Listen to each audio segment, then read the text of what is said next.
and I'm here with another episode of Short and Sweet, a Donut Princess podcast. We explore small business tips, women empowerment, and AAPI stories. Today I have Noah Sivan. Hello. Noah Sivan, hello. Thank you so much for coming to my studio today. Thank you for having me. I'm super excited to have you. You are someone who, when I think of someone who is young and not really afraid to try new things, I definitely think of you, and it's been so cool to watch your journey kind of like from the beginning. Oh, thank you. Jesse has always wanted to support you, I think, with your first business, which is the candle making one. There might be ones before that or not. There was some flunks before that, but that's kind of how it goes. Okay, well, I definitely want to hear about the flunks before. Like, you know, when I think of candles, I think of you. Oh, thank you. AKA the Sivan Collection. Yes. But as everybody thinks that, you know, being an entrepreneur is rainbows and butterflies and like that every business that you start will be a success, you know, that's totally false. And, you know, this is where we're going to debunk that and really hear your story of your road of being an entrepreneur. So tell us, like, when you started your first business and how you got inspired. I'm down. Okay, so my first business, God, I was in high school actually. Okay, what grade? God, I think I was a sophomore in high school. Oh my God. Sophomore in high school thinking about a business? Amazing. Well, I felt like I always had kind of like that drive to kind of like do a little bit more, and I always hated like the whole like social norm. You go to school, you know, go to college, get a degree, work a 9 to 5, never really like sat well with me. But I remember my first business was a complete flunk. I had this whole bright idea of starting a phone case company. It was like my first one. Had all these great designs made, had them ordered, manufactured. By the time they came in, 2 weeks later, Apple announced the release of the new iPhone. Oh my God. I know. So it was like all this money invested completely went down the drain because nobody bought them. How much money did you first invest in this first business? So it was only $300, which doesn't seem as much, mind you, when you're like in high school and you don't even have a job and it's just allowance money saved up. You saved so many allowances just to launch this new product when you wish you had known that. I purposely kept the same iPhone for like 2 years after that, just so I could wear a different case each day, because I had all these cases left behind from it. So at least, you know, if you use 3 cases, that's like, you know, you average a little over 100. I got somewhat of my money's worth. Yeah, somewhat. Exactly. But that's so impressive that at sophomore year of high school. I mean, when I think about sophomore year of high school, all I was really interested was like being on ASB and like playing on volleyball and softball. Like there was never this thought of like business. So kudos to you for starting that. So that didn't really go too well. I guess if you look back, maybe do some more research. Right, yeah, research. Yeah. And that's a big thing that people don't do when they first start. They don't do their research. They don't see what products are already out there, if there's going to be any new launches, aka the new iPhone. Yeah, new trends, algorithms. You gotta like keep up to date with it in order to like stay afloat. Because if you fall behind, especially nowadays, there is no like room to fall behind. Because now I feel like, especially since COVID happened, everyone has started their own business, which is great. But the competition has grown so much from like 2020 onwards. Absolutely. Everybody is starting side hustles. Yeah. And some of those side hustles have become just full-blown hustles, you know, like people have been able to quit their jobs because they have their own businesses and they're more in control of everything. Yeah, that's happened to me. I mean, I was working, when I first started the Sivan Collection, the candle company, I was working as a barista, worked part-time at Pandora Jewelers, and I remember working like 6 a.m. to 11 a.m. at the coffee shop, would go and work from like 11:30 to like 8 p.m. at the jewelry store, and then I would do like a night market after from like 8:15 until like 9 or 10 o'clock. So I remember in the early stages, it's not easy. You really got to push yourself and hustle. But the more you push yourself, the easier things will get in time. Mind you, there's always going to be those roller coasters. But I was able to get to a point where I was able to quit the other jobs and now be full-time with the business, and it's probably been like one of the best decisions I've ever made. It's been like being your own boss is something I feel like is really nice. That I think I always had an issue taking authority from other people. Yes. Especially when I feel like those people don't really know exactly what they're doing. And I always hated the whole like, you know, follow, rule by rule, by the book and everything. I've always been the kind of person where it's like, if I feel like I can get it done in a different shape or manner, then I will go ahead and do it. And I'm definitely more of the, I'll ask for forgiveness over permission. I love that. And just being a leader in the space, like, when you get older, you realize that nobody really knows what they're doing. Exactly. And so why are you going to listen to this person who says that they're an expert when you already have this other vehicle, this other way of doing things that if you never test it, you'll never know. I think that was a big thing for me when I was running the bakery, is like I would have these ideas and like I would get shut down a lot by my family. But I kept pushing and I was like, let's just try it. Like what's the worst that can happen if you try this idea? Exactly. So you went from the phone case company to Sivan Collection? So in between, there was actually a t-shirt company that was in the works. Okay. They were really cute. They were pocket tees with each other, own little embroidery in there. Love it. But they were so expensive to even like have manufactured. I would have probably had to retail these things for about like $50 just for like a t-shirt. Seriously? And stuff like that, just because they were all made here in California. I tried to have it to be like where it was made like, within the U.S., but it's just got crazy expensive. So that was a very short-lived. I have some of the sample pieces still. Wow. One of them were actually my French Bulldogs. They had a Frenchie embroidered on one. Yeah. Yeah.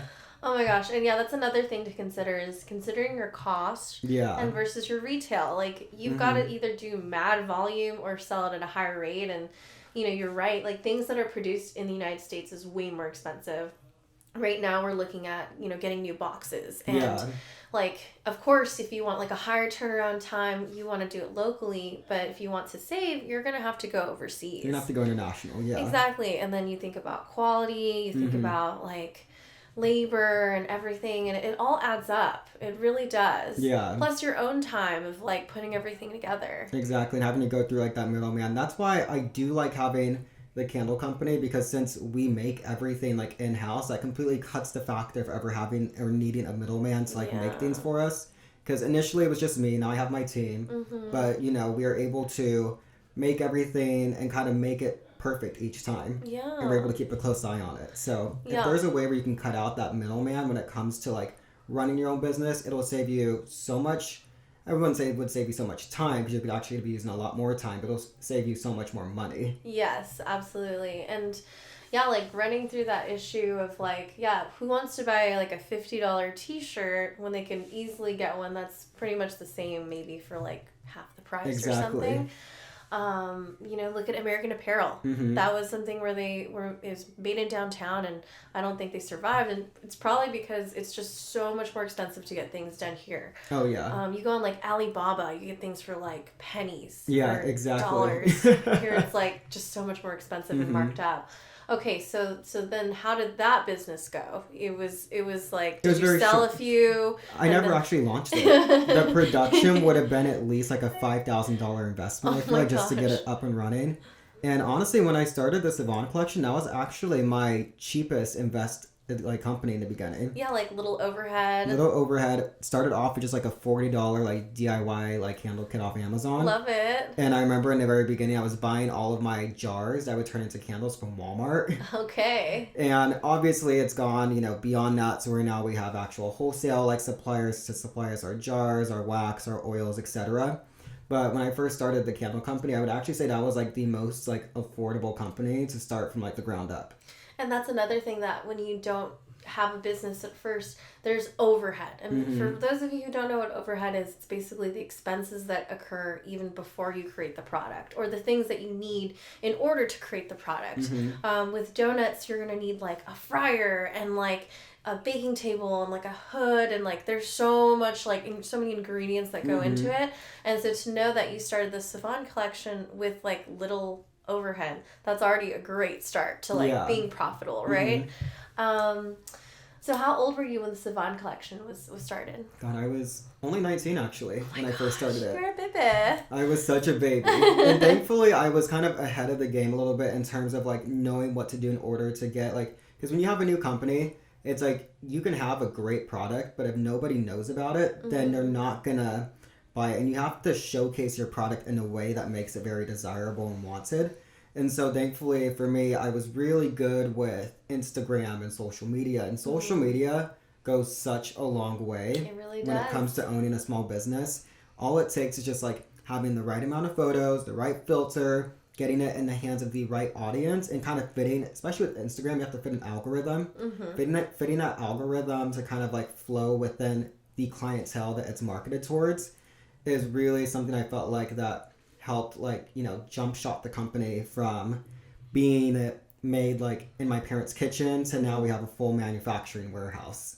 It's pretty incredible because I think when I first met you, it was like done in your garage. It was in the garage, yeah. And I like went in and I was like, what is this? It looks like a little laboratory. The sweatshop. The sweatshop. There's like a gym on one side and there's like the candle making on the other. The car in the middle dividing the car dividing the two spaces. But I mean, you saved on rent overhead there, right? Exactly. And like it's so crazy you now have your whole like wholesaler thing together.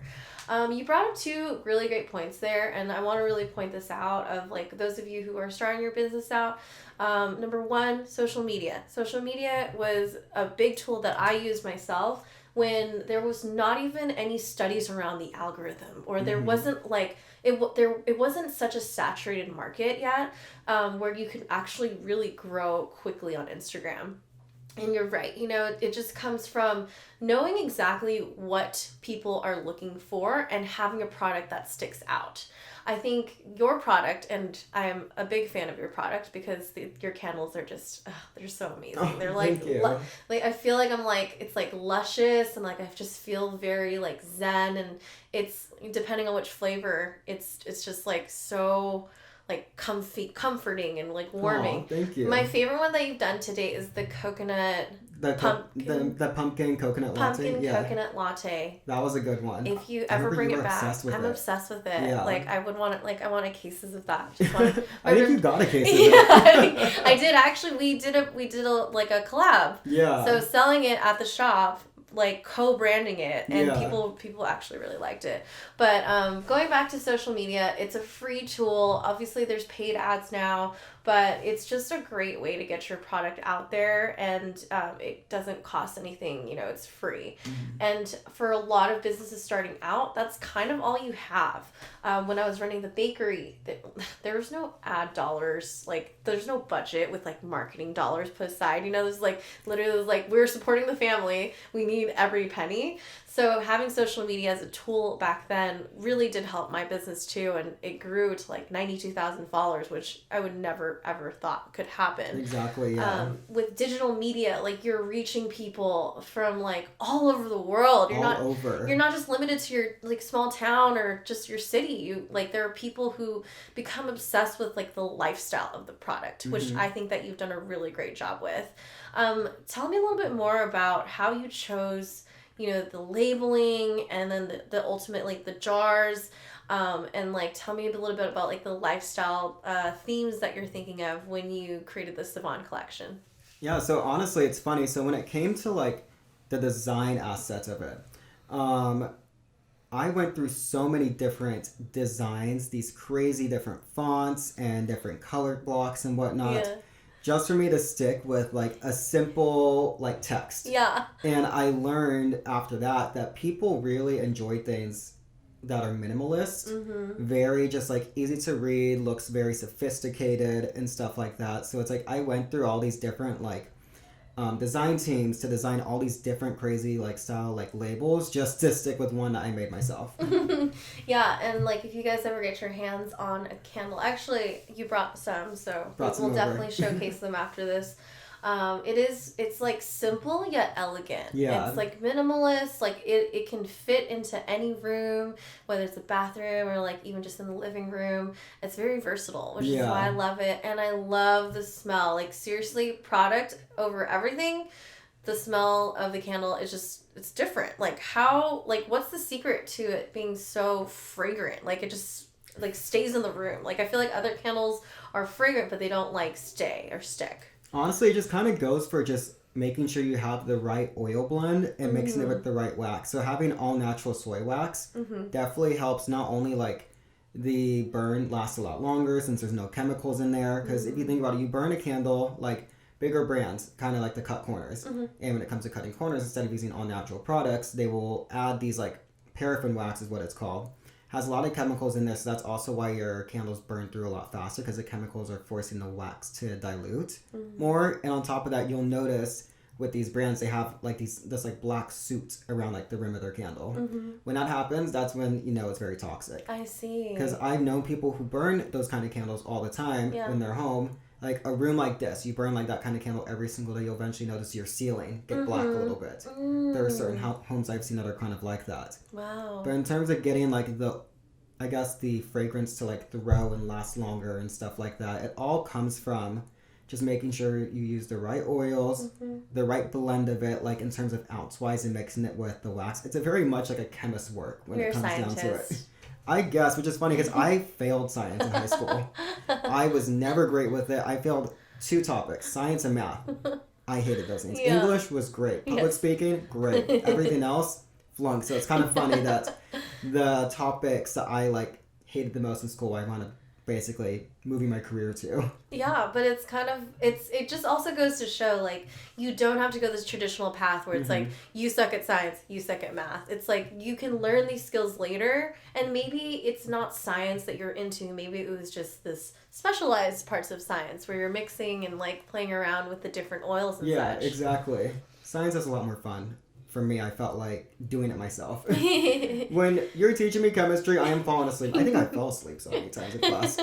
I think one time I don't know why, I decided to sign up for the AP chemistry test. Why would you do that to yourself? I don't know. And I remember like going through the test and being like, why did I do this? Like, I know nothing. But anyways, so the Sivan Collection is now blown up. How many stores are you in right now? So with Wholesale, I think we sell to about 40 different stores. Wow. And thankfully, like I said, with social media, it's expanded now beyond California. So we sell in like random states in the Midwest. We've sold to the East Coast before. I know we've sold to like New York, New Jersey. We've even gone international with certain like stores over there too. So the power of social media when it comes to having a small business really can like make or break your brand, I feel like. For sure. And it's a constant thing too. It is constant. It's I tell people who, I do like social media consulting, and I'm like, you need to build a content bank. You need to understand your aesthetics, and you need to understand your audience.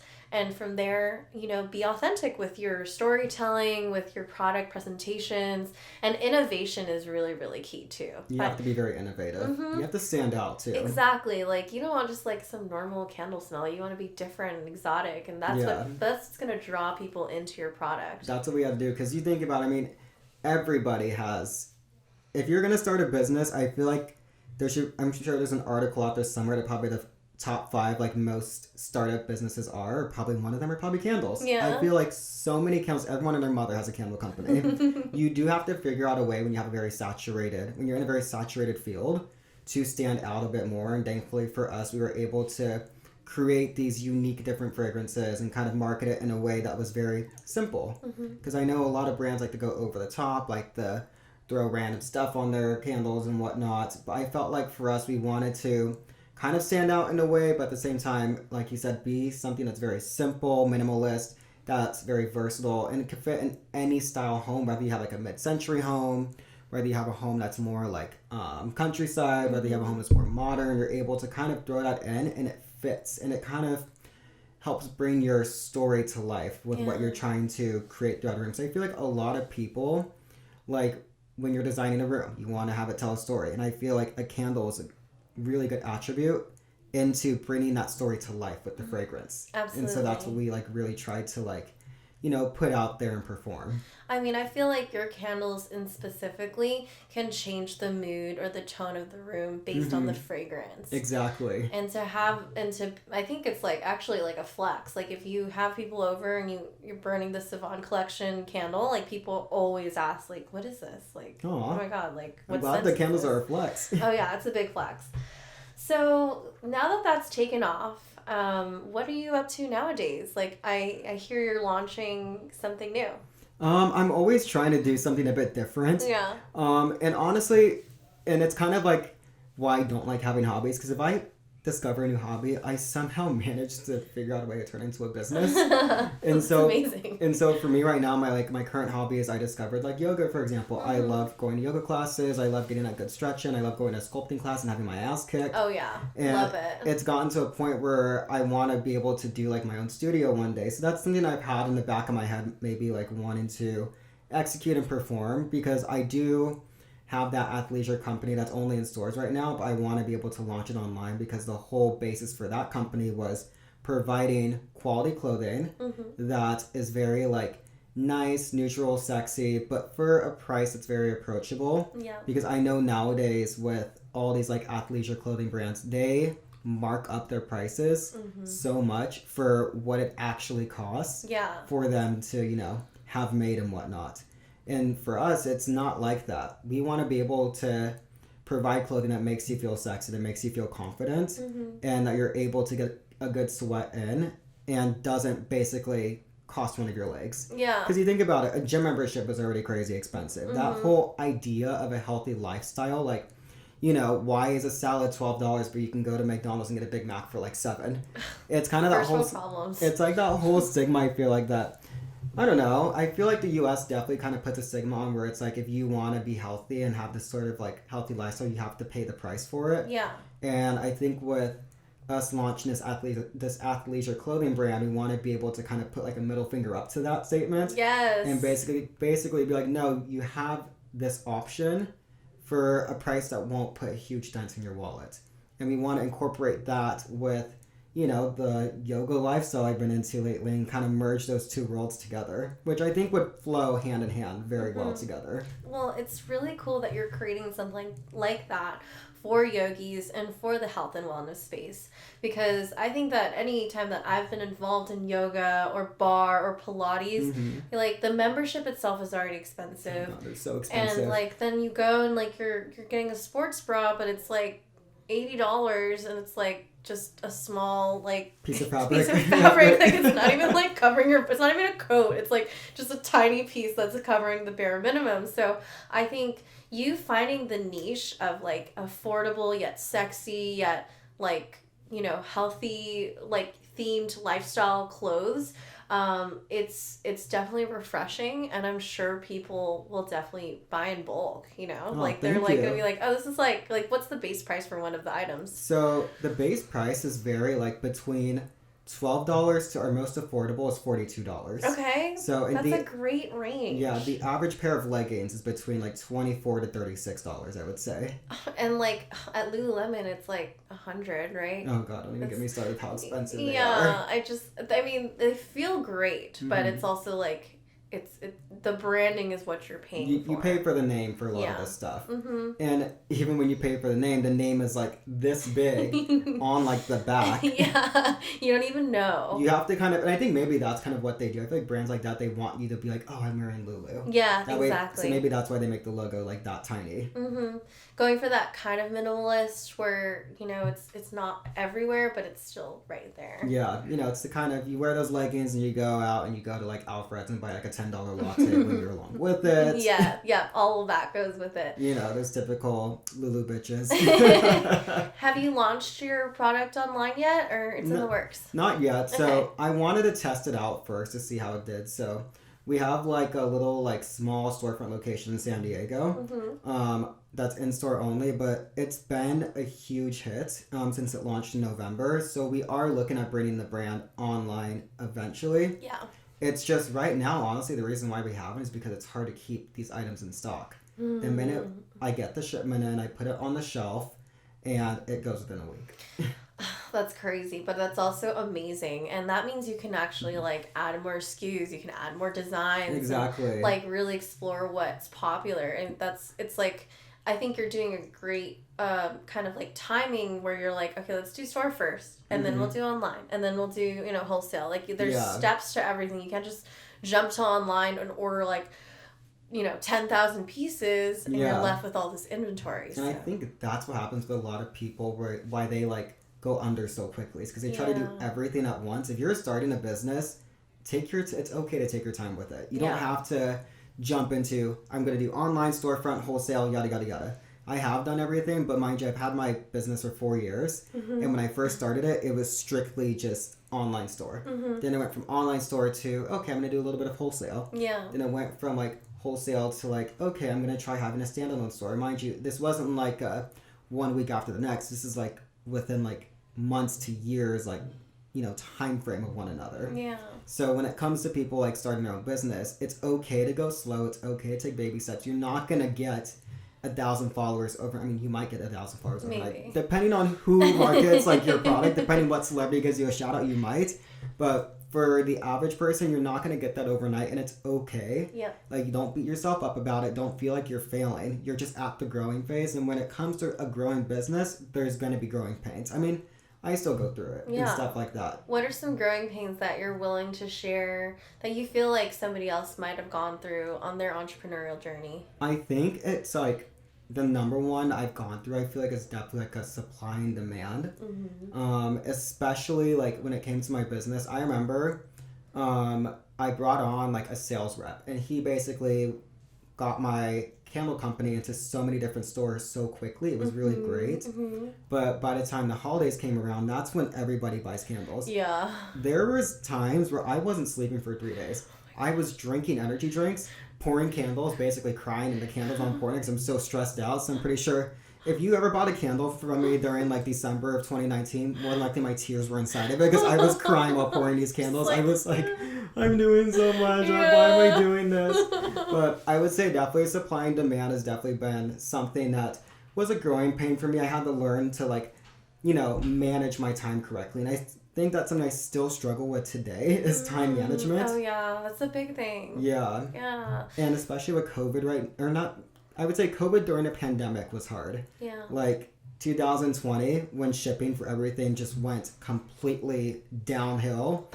Things would get stuck at the port. Things were getting stuck. There was like just things that just weren't in stock, and that affected every industry. They'd be out of certain things. It's like, well, it's the production line, you know, whether it's from the shipping or they're out of certain raw products. And we've seen such rising prices in everything. It's literally insane. I mean, inflation has been hard. It's like we've unfortunately had to up our prices this year, but I think every company has. Yeah, you have to stay afloat. Exactly, yeah. It's like I went to IKEA the other day and I was like, I swear the shelf was $30 like 3 months ago. Yeah. Now it's $90. Oh yeah, like the mirrors and stuff too. I was like, oh, like it's a little bit more than I thought it was. Literally. Yeah, but it makes sense. They have like businesses have to raise their prices in order to stay afloat and in order to make some money. Yeah. Otherwise, they're gonna go under, and you won't ever have the IKEA mirror that you really want. Yeah.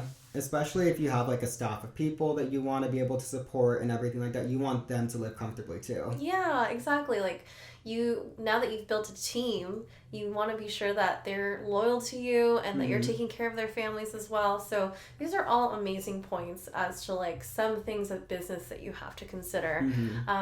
You are just this like young entrepreneur that I feel like in the next 10 years I'm going to see you open like other new businesses too. And, God, I hope. And I'm so excited to see where that journey takes you, because it just kind of sounds like every business that you did pursue is just like something that like was like a part of you, like with the candles or with the yoga or with like the just like even the flunks I feel like is a part of me. Right. There are things that you thought were cool or things that you saw that was like a need, and you're like, okay, like let me be the one to do it the right way. And I love that. One thing that I love to share on my podcast is the 5 golden nuggets. So let's just say that somebody is just starting out, whether it's a yoga studio, a candle company, whatever business it is. What are 5 tips that you would love to share with them that you wish that you told yourself at sophomore year of high school? I would say there's a handful of things, but to sum it down to 5, I'd say the first one is don't be afraid to fail, because here's the thing, you're going to fail the first couple of times. That's the whole process of trial and error. And whether it's with a base prototype or even like the first business, if it doesn't succeed, that doesn't mean that you weren't made to like start a business. It just means that that particular field wasn't meant for you. Yes. And I would say that is a really big one. Don't be afraid to push yourself.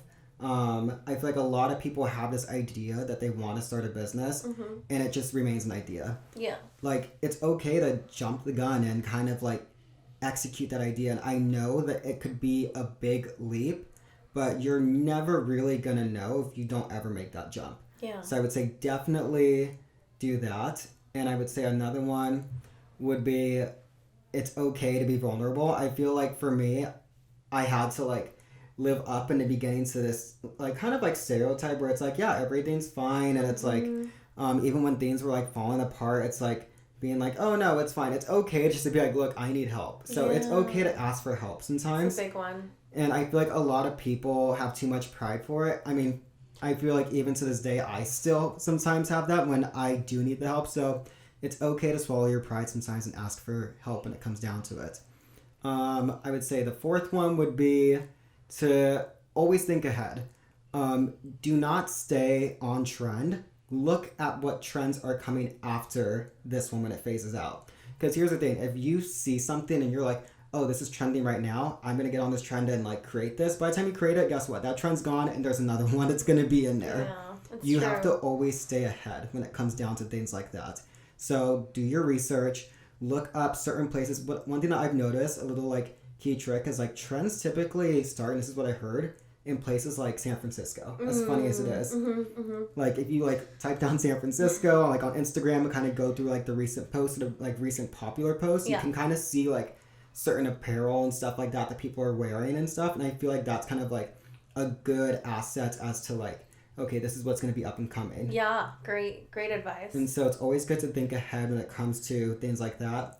And I think my fifth and final one, I would say, just make sure that you have fun with it. Because here's the thing, when it comes to running a business and being your own boss, you want to be able to enjoy it to where it doesn't feel like work. The minute it starts feeling like work and you aren't enjoying it, take a step back, reanalyze, kind of like figure out, okay, why am I feeling like this?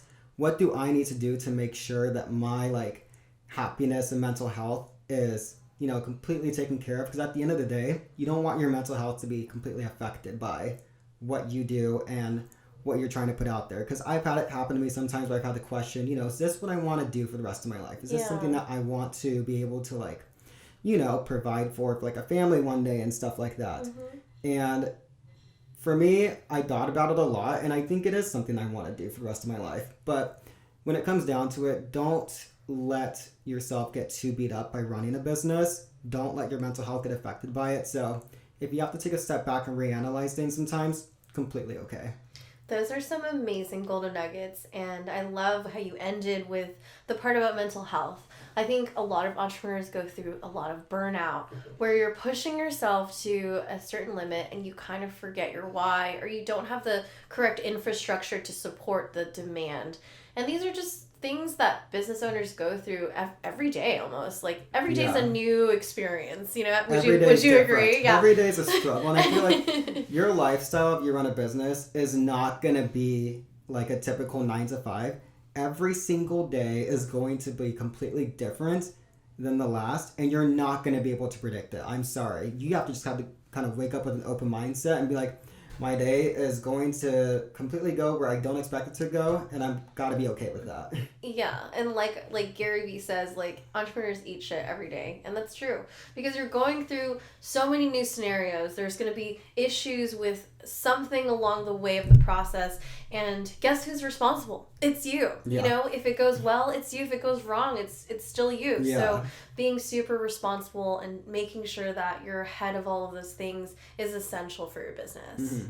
And so where can people find you, Noah? So online, you can find us at www.thesivancollection.com. And you can typically find us if you are more so down in the San Diego area. We do sell to a lot of stores over there. However, I do recommend, you know, following us on Instagram, which is at the Sivan Collection, checking out our website. You're able to kind of see what's up and coming, what we've been up to, and just kind of keep in touch with us. And feel free to send us a DM and say hi. I run the Instagram, so if you get a response, it's going to be from me. So you can always say hi to me, ask me more questions, and I'll definitely respond to you on there. Love that he is the one that's responding on Instagram. I still respond on Instagram. I was responding, and I actually find a joy out of it because it's really fun. It's literally somebody slide in those DMs, you know, like you can reach people, you can reach owners or team members and, you know, really get through to like whatever questions they might have or even just say hi. Like exactly. The stories where they say hi and like want to get to know you are like my favorite DMs. Oh my god, please say hi. I get bored so much. Like we can be friends. We can take a shot of tequila maybe if you live close enough. Or virtually, I don't care. I have a tequila bar stocked in my house all the time. If you guys are looking to support a small business, please check out the Sivan Collection and follow his journey. Seriously, you are just this young entrepreneur who I know you're going to keep building new businesses and flourish with your spirit. And for those of you who are listening, thank you so much for listening to my podcast. I hope you got some value out of this. And if this podcast made you want to start your business, thank you for listening and thank you for letting me play that in your journey. So until next time, holla at your girl.